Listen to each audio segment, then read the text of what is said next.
Welcome to FCAT After School, a podcast from SFU's Faculty of Communication, Art, and Technology. In each episode, we join student hosts in conversation with alumni as they explore career journeys since graduation and gather advice for the next generation. Today, student host Emma Jean sits down with Jason D'Souza, host of CBC's All Points West and graduate of SFU's Communication program. Together, they explore how to stay flexible while pursuing your career goals and how to make the most out of an internship while getting your foot in the door. I hope you enjoy.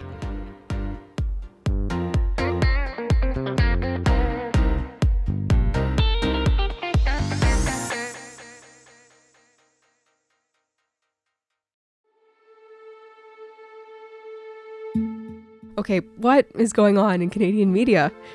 It's so critically important as a tool for synthesizing and reflecting what's going on in our communities, both locally and globally, but every outlet seems to be slashing their staff numbers, funds for local reporting are falling away, and newsrooms are struggling to stay afloat. What is the result of these gaps? And where do those of us who are interested in careers in media go when organizations can't even afford to keep their current staff, let alone hire and train new voices? To today's guest, the necessity and need for journalism and storytelling is never in doubt. He should know as a young person who has built an expansive career in the precarious media world and lived to tell the tale. My name is Jason D'Souza. I'm the host of All Points West on CBC Radio 1, which is the afternoon current affairs show across Vancouver Island and parts of the Sunshine Coast.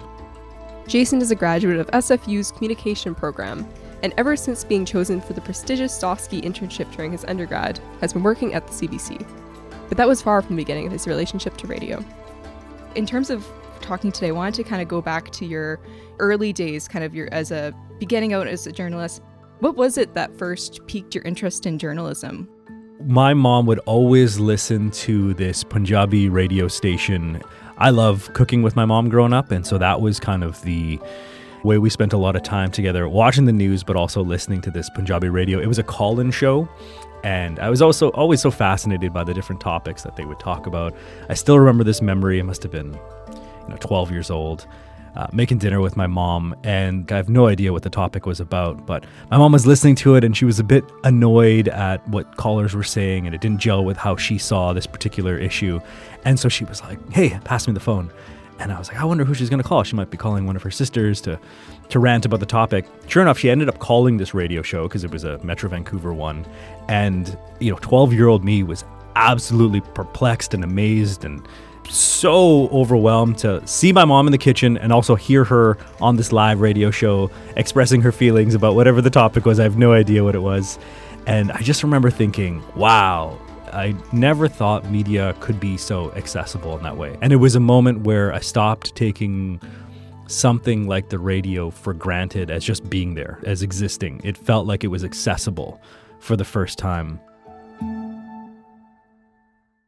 And then fast forward where we had a career preparation course, and one homework assignment I got one day was to pick 3 potential career paths. And I remember just sitting there at the kitchen table having no idea what I wanted to write down, maybe the stereotypical answer of like a doctor or an engineer or a lawyer. Growing up, I was just obsessed with SportsCenter and Sportsnet, and I'd watch the hockey highlights over and over again at night. And I was watching Don Taylor, who is this legendary sportscaster, do his thing. And I thought, what about something like that? I love sports, a bit of a theater kid, so why not marry those two things together? And I remember putting sports journalist down, and I think that was the first time where I genuinely thought, hey, maybe journalism and the broadcasting element of it could be a nice fit. And so that was kind of the earliest moments I can remember. And then what is probably quite typical for a lot of broadcasters in high school, I ended up doing the morning announcements back in the day, and the first foray into talking into a microphone. So those little memories and experiences, I think, kind of shaped the foundation of the potential of something like journalism or broadcasting. And fast forward a few years later, being able to get an internship through the CBC and through SFU called the Zosky internship, which has been running since 2002. I don't know if I can say this. I don't know if you're editing this out, but you're going to be the upcoming Zosky for 2024. Jason is right. And I'm kind of terrified. That's part of why I was so keen to talk to him and grateful that he took the time. It's a long and storied history of this internship, so huge congratulations to you. Thank you very much. When you started the communication program at SFU, was that in the back of your mind that this program was going to get you into sports journalism or broadcasting in general, or was that kind of a side thought that was kind of like, okay, maybe this could happen? Yeah, so I purposefully picked communication and SFU in the hopes of getting into some sort of situation with broadcasting in the future. But I knew I wanted to get a degree before anything that was specialized. And so communication seemed like a good fit. So I remember my 6-year goal after high school was to get the communication degree, have that under my belt, and then hopefully be able to go into a BCIT program for journalism, broadcasting specifically. And that was kind of the immediate idea behind communications. But as you know, through FCAT studies, it's so much broader than I ever thought it would be. Like all the different aspects of communication and the different places you can take it in terms of, geopolitics and the history. I remember those great courses on rhetoric and back into the, Greek philosophy and stuff like that. I was pretty overwhelmed by how much theory was behind it. I loved it. But I also wanted to marry that experience with a bit more practical elements as well. And that's how I found the Zosky internship. Pretty incredible, because if people don't know about it, it's offered to 4 students across the country in St. John's, Newfoundland, Montreal, Toronto, and SFU specifically. So I thought, wow, this could be a really, really exciting fit. And yeah, here we are all these years later. It was great. Amazing. Can you tell me about what your time as the Zosky intern was like at CBC Vancouver? Do you have any particular moments or memories that stood out to you or kind of defining moments in your understanding of yourself as a journalist and as a broadcaster? I remember being very overwhelmed by the internship immediately. You're essentially thrown into major programming right away to work on these huge shows that reach these massive audiences. And of course, being an undergrad, no journalism school experience, kind of being thrust into that world felt really overwhelming at first. Huge kudos to everyone who was so supportive at the time, really patient with trying to learn the ways of journalism and how to do things. But it was challenging. It's a 4-month internship, thankfully, because I think the first month I just felt like I was just trying to keep breathing and learning so much about the industry and how things worked. And so the first month was a bit tricky, and I remember thinking, oh, maybe media is not for me. Maybe there's too much I need to learn, and it's too much of a learning curve for me here. But after that first month, I started doing more on-air pieces. So I would go out and interview people and present it on air, which at the time felt like the most overwhelming and terrifying thing when the red light turns on your microphone. But just the exhilaration, the rush afterwards of knowing that you're live on the radio right now. I just remember that feeling and wanting more of it and more and more and more. And like with anything else, the more you did it, the more comfortable you got. The great thing about that internship is you really had the chance to get a sense of the different programming that exists at CBC Radio. So you could be on the morning show where it's a lot of hard-hitting interviews and writing up scripts about the topic of the day, conversations with ministers and mayors. And then I remember really loving my time on the weekend morning show as well, which was a different pace, focusing on arts and culture. And that was amazing to me as well. And then all the happenings of a hustle and bustle newsroom. It was kind of before, I'd say, the real revolution around the online space with journalism, which of course, fast forward to today is all encompassing. But I still remember there was elements of dipping your toe into the online world of story writing. And so, yeah, it was a whirlwind, but I'm so grateful for it. What was it like to kind of transition more from the background research work to an on-air role? What was it like to try to find what your voice sounded like on the air? So full disclosure, and I wonder about this for you, Emma, because I do have a bit of a theory. I was a theater kid in high school. Did you ever do theater? I sure did. I was a big theater kid. So many of us broadcasters and journalists, we were just theater kids, it's just tapping into that kind of like desire for the spotlight at times, Absolutely. So, I mean, I don't want to use the word performance, but the kind of broadcast side of journalism, weirdly in some ways, as much as it was nerve-wracking, always felt very natural to me and really exciting. That said, nothing really prepares you for your first official live hit on the radio, and you're looking at the host and you're staring into the abyss that is the radio.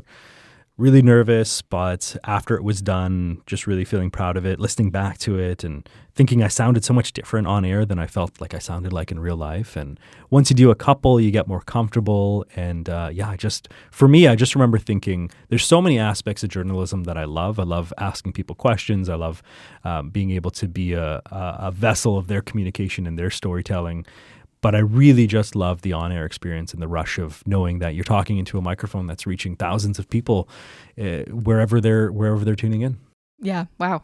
What was the process like of transitioning from being an intern, being the Zofsky intern, into being a full-time employee at the CBC? What was that transition like? It was long coming, so it wasn't a quick turnaround. Essentially, the Zofsky internship, as I mentioned, 4 months. And at that point, I hadn't finished school. I think I applied for it way too early, to be honest with you. And so I still had quite a few classes that I needed to take. But the CBC was really gracious and allowed me to take up shifts and can kind of continue to work a little bit. And so I remember I was taking nighttime classes at SFU. I was taking weekend classes, so I was at work as often as I could be. And so it was overwhelming a little bit just to try to juggle the school and juggle work. I'm really glad I did it. Would I recommend it? I don't know. It was a lot of work, and I think you got to really love the job because it was all encompassing. And again, even though I went through the internship, at the time, the media environment, a bit different than it is today, but it's still a competitive one and one where jobs were, tricky to come by in terms of full-time work. So I did a lot of part-time work, which has its challenges, but also has its opportunities as well, because it allows you to try different positions, try different types of jobs, and really get a more well-rounded perspective on the different types of journalism that is available on air or off air. I remember it feeling like a lot, but also being really proud when I was able to get my degree and also kind of work at the same time. Yeah. So in the years since, now that you've been working at the CBC for all these years, what have been your favorite projects and stories that you've worked on that you're the proudest of? Few things that come to mind. I think the one that always feels like the standout project that I'm so proud to have been a part of and to have put together was back in 2019. We did a series called Matheson. And this was all born out of the mind, actually, of the host of the morning show, the early edition, Stephen Quinn, who I remember we were chatting after a morning meeting where he mentioned, I've got these teenagers in my house and they just don't talk to me about what life is like in school. And I always want to know, it's such a big part of their life, of course. And I think every parent feels this way, that we've got these teenagers and we just don't know the questions they have, the issues they're facing, because they won't, necessarily talk to their parents about that. And it's a tale as old as time. And Stephen was like, I think we have an opportunity to maybe put together a series like this, except I need someone who is on the younger side of journalism and that kids might trust. And then I was nodding along thinking, yeah, this is great. I think it's super valuable to get young people's perspective on life. And then as he kept describing the type of journalist he wanted to be in this role, I realized he was about to say, I want you to do the project. And I was like, no way. There's nothing more terrifying than interviewing really cool high school students and feeling like you're an old person trying to that hello fellow kids meme? Yes. How do you do, fellow kids? What? Oh, that's going to be me. It wasn't just as simple as going to a high school for a day and interviewing kids. What was unique about this pitch was we wanted to be there longer term. So not just for a day. The idea would be at the school for a month, essentially embed myself into a school, have a full grade 11 class schedule. I'd be there Monday, 8:30 to 3 o'clock until Friday, 8:30 to 3 o'clock. Every single day I'd be back in the classroom. The idea being that, it can be intimidating for students to talk to a journalist about, whatever they wanted to talk about, whatever issues. But if I had spent a reasonable amount of time with them, got to know them, they would trust me, I would trust them, then maybe we would be able to actually have more than just a surface level conversation. When you spend an entire month back in high school, You hear a lot of stories. Once the students got comfortable with me, they had no problem sharing thoughts about anything and everything. The other part of it is we were like, what school in their right mind would let a journalist, be in the classroom every single day for an entire month? And we had put this request out to a bunch of school boards across Greater Vancouver, and Surrey came back to us immediately. In particular, one school, L.A. Matheson, which is in inner city Surrey.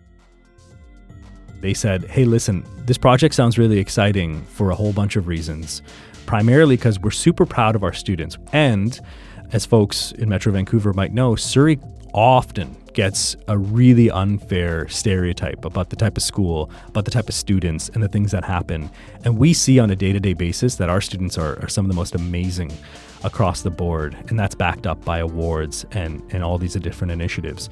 So we're super proud of our school. Come in, talk to the students, get to know them, and from our perspective, that will, get rid of this Surrey stereotype. So I was in Matheson, and the school board and the students absolutely did that. I remember thinking, my goodness, we're in good hands with this next generation. To this day, I'm so grateful. I know those students are all, in university and taking on professional careers at this point. And really, it was important, I think, for us as the media to get that perspective. We often talk to teachers, parents, and counselors about students, but we need to talk to kids more. We need to talk to younger people more if you truly want to know, what's happening in life.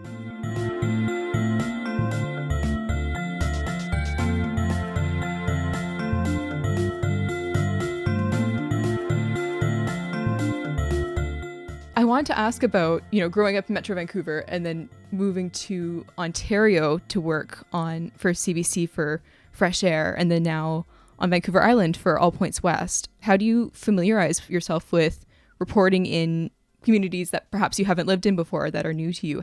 So I went to Ontario in 2020, in the middle of the pandemic, to take on a program called Fresh Air, which is the weekend morning show. And your question was the exact same question I was asking myself, which was, I feel like an outsider. This is such a incredible show. It's existed for so long. It's a legacy program for not only CBC, but airwaves across Ontario. People love their weekend morning show. And I felt intimidated by the idea of never really living in Ontario before. It was also a challenge that was really exciting to me. I think when you ask, how do you prepare for that, and how do you work on being someone who can be behind the microphone talking to all these different communities, you really have to put the work in. So I decided when I got the job that my partner and I, instead of flying out to Toronto, which is where it was based, we were going to road trip from Vancouver to Toronto.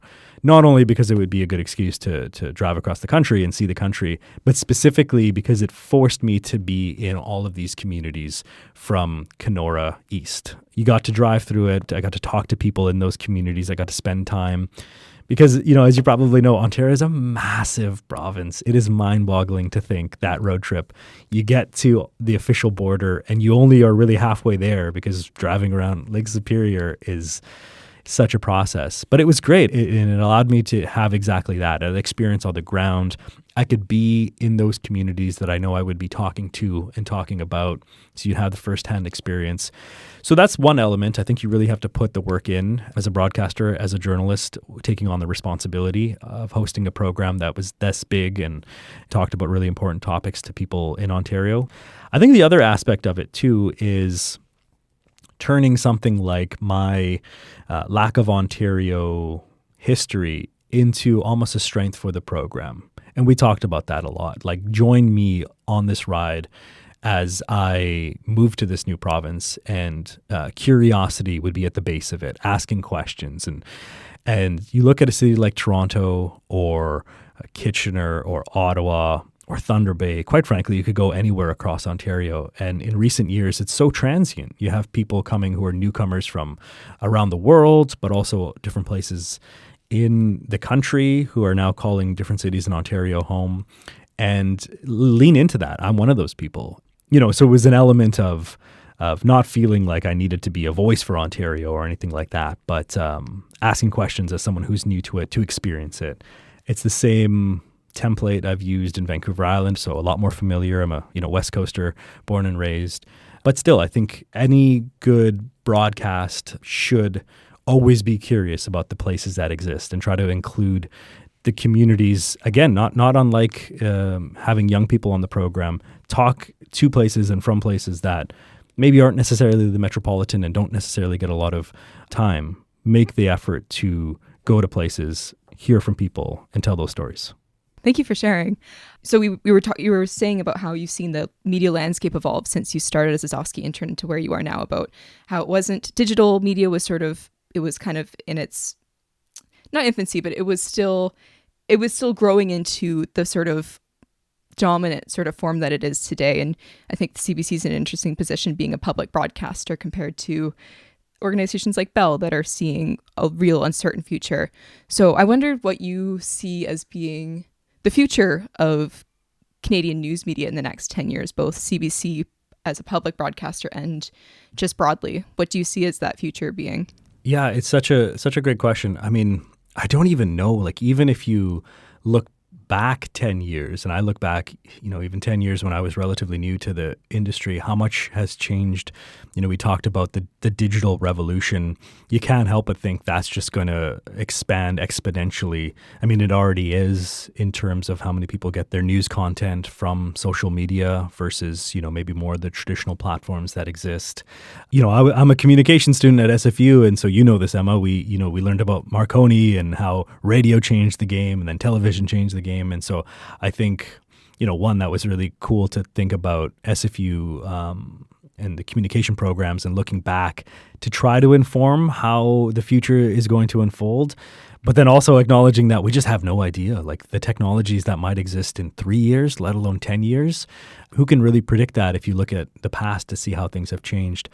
I, of course, always believe that there is such a strong need for journalists and for storytellers and for truth seekers to always exist. And, there's no sugarcoating the fact that it's been really devastating the last little bit in terms of how many journalists have lost their jobs. I can't even tell you the number of amazing friends who are journalists, reporters who, have left the industry over the last 10 years. And of course, there's going to be constant need to adapt and meet people where they are with the news that they need. But I also just hope that we continue to understand the need and the power of journalism continuing no matter where that journalism exists. It's interesting about the continued need for journalists and storytellers and truth seekers. And I wonder if you have any advice for people who are looking to get into news media or as reporters, as broadcasters, but aren't sure what sort of path exists for them now as the industry is changing. Yeah.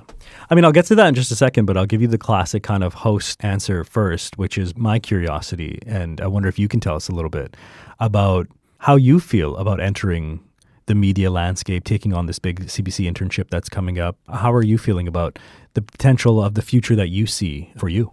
Right. Well, thank you for asking. I feel a bit conflicted because working as a journalist was something that I always wanted to do growing up. And it seemed more and more as I got older that was less and less feasible, just in terms of the amount of opportunities that were available and the sort of seeming precarity of so many of the work that was available. You always hear about layoffs and funding changing, and it sort of seemed less and less viable to me. So it was something that I sort of thought I would shift my focus away from and focus instead on trying to get communications experience and things like that. But it seems like this really is where my passion is. So I'm glad to be taking any opportunities that come my way, and I'm so grateful for them, especially with media, because that is sort of what I really care about. But it feels like it's a tentative following of that path because it seems like it's maybe an uncertain future, and maybe a future that may not exist for me, if that makes sense. Yeah, absolutely. I think it's, as I mentioned, when you even just take stock of the last few years, the number of journalism jobs that have disappeared is really devastating. I remember when I started feeling very similar as well. In terms of advice, even acknowledging what you mentioned, Emma, in terms of the challenges that exist, I always tell journalism students or people who are new to the industry to, as much as possible, try new things whenever they come up. If something opens up that you didn't necessarily think, oh, that's not the type of journalist I want to be, or that's not necessarily the medium that I want to work on, I always encourage trying those different situations. I think, and this is not even a commentary on media, I think this is a professional landscape situation. People get pigeonholed into who they are and what they can do all the time, not necessarily out of malice or incompetence, but just out of efficiency, right? The problem is then you become pigeonholed and you don't know what else you might actually love and grow to love. When I talk about my own journey in journalism, even thinking about it, I was convinced that I could only be something like a sports journalist, right? Because sports was a huge part of me, and I didn't necessarily think I had the smarts or the know-how to jump into the world of current affairs. And fast forward today, I love current affairs. It's one of my favorite parts of the job, is to jump into kind of the nitty-gritty of the hard news. And so, just based off my own experience, I would say don't allow yourself or others to pigeonhole you into the type of person you are, media or journalism or otherwise. Keep trying these new opportunities. You really never know what it is that you might find a new passion for or a deeper passion for unless you put yourself in positions to try new things. That's really interesting about not limiting the multitudes that you could contain, that you just might not be aware of, and that you could find passions and interests that maybe are dormant or don't exist yet. And then again, when you kind of acknowledge just how fast things change in terms of platforms and technologies, like always, quite frankly, being on the front foot in terms of how that gels with storytelling is also a huge asset as well. As you mentioned before, I'm very excited and lucky to be about to do the Zosky internship myself that you went through back in 2012. Do you have any advice that you would give either yourself, if you could go back in time about to start that internship, or to me about to start the internship? Or to any future interns as well? I think I remember feeling really overwhelmed, as I mentioned, about just jumping into the media landscape, and I was like, wow, the pace of the work and having to turn around scripts and constantly being on top of news stories and everything's constantly evolving. Like, my head was spinning after the first week. So I would say, just like doing the grouse grind, don't panic after the first 15 minutes. If your heart rate is it feels like it's beating out of your chest, it's normal. That, it's an adjustment. It's a total different pace than schooling. So take a few deep breaths if you're in a situation like I found myself a few weeks in.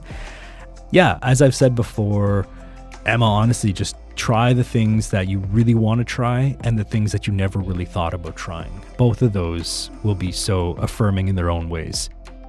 Yeah, I'm so excited to see what you do. So welcome aboard. I hope you're really looking forward to it. I've been thinking a lot about Jason's last few words there. I think it's an antidote to this fear of the unknown, the mistaken belief that we're born fully formed. If we are large, if we contain multitudes, how do we know what those multitudes are without taking stabs at what they could be? Maybe this applies to the current landscape as it exists now, in media and beyond. Those of us who think we want to work in media, maybe we will, maybe we'll find another path along the way. The possibilities are unpredictable. We simply won't know until we're there and we find out for ourselves. Thank you for your company and getting to know all the remarkable guests this season. It's been a pleasure exploring their lives after school with you.